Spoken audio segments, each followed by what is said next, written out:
제가 좋아하는 책 중에 피터 틸이라는 사람이 쓴 책이 두 권 있습니다. 이 사람이 비즈니스, 미국에서는 마크 세력이요. 도널드 트럼프의 후견인, 앨런 머스크의 친구, 그러면서 모든 기업가들을 스타트업 할 때 도와주고 억만장者만드는 사람인데, 이 사람이 책을 두 권 썼습니다. 제로 투 원이라는 책이랑 피터 틸 미래설계학자. 이 두 책의 핵심은 모든 비즈니스는 제로 투 원이라는 거예요. 제로라면은 쉽게 말해서 말한다는 거고, 온이원이 되지 않으면은 원에서 멈춘다는 건데, 작은 틈새에서 선점에서 독점을 노리라는 거거든요. 모든 비즈니스는 경쟁하기 때문에 결국 망한다. 흥망성쇠가 있다는 거예요. 로마도 하루아침에 망이잖아요. 어떻게 보면 하루아침에 로마가 다 나온 건 아니지만은 모든 비즈니스도 똑같다고 생각하시면 됩니다. 공급자가 적을 때는 승승장구하다가 공급자가 많아지는 순간 어느 정도 레드오션 시장이 되고 피 튀기는 시장이 돼버립니다. 그런 부분에서 모든 비즈니스를 선택할 때는 경쟁자들이 들어올 수는 없는 분야를 택해야 돼요. 일반적으로 자영업자가 왜 힘드냐면은 소상공인 정부에서 대출을 많이 해주거든요. 대출 많이 들어가서 자영업, 생계형 창업을 하는데 기회형 창업이 아니라 자영업이라는 게 쉽게 진입할 수 있는 부분도 있거든요. 특히나 보이려지 있는 거다 보니까. 근데 어느 순간 멈출 수가 없습니다. 임대료 내야 되고 폐업하려고 하더라도 큰 돈이 들어가거든요. 근데 95%의 자영업자는 시장에서 결국 퇴출되고 5%만 10년 뒤에 살아난다고 표현해요. 그 5년 5%에도 결국 쉽지 않을 거예요. 내 건물이 갖기 전까지. 트랙백을 내가 만들어 놓고 실제로 건물주가 이득을 가져가는 젠트리피케이션이 현상이 있는 거죠. 반면에 온라인 창업은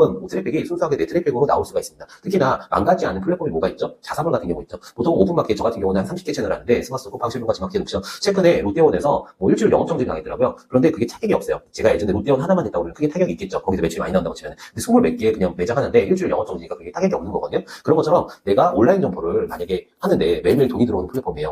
오프라인 점포에서요. 근데 매달 임대료도 나갑니다. 근데 구청에서 영업 정지를 1년 동안 시켜버렸네요. 그게 생존이 가능할까요? 엄청나게 힘들겠죠. 디스콜 클럽을 해야 나이트 클럽을 해요. 예를 들어서 한 달 영업 정지를 시킨다고 하더라도 그 사장님 되게 힘들 거예요. 임대료는 나가고 고정비는 나가고 대출 이자는 나가는데 소득이 없으니까. 근데 온라인은 그런 현상이 좀 덜하다는 게 장점입니다. 마켓을 넓혀가면 넓혀갈수록. 두 번째는 온라인에 대한 부분이 장점이 시장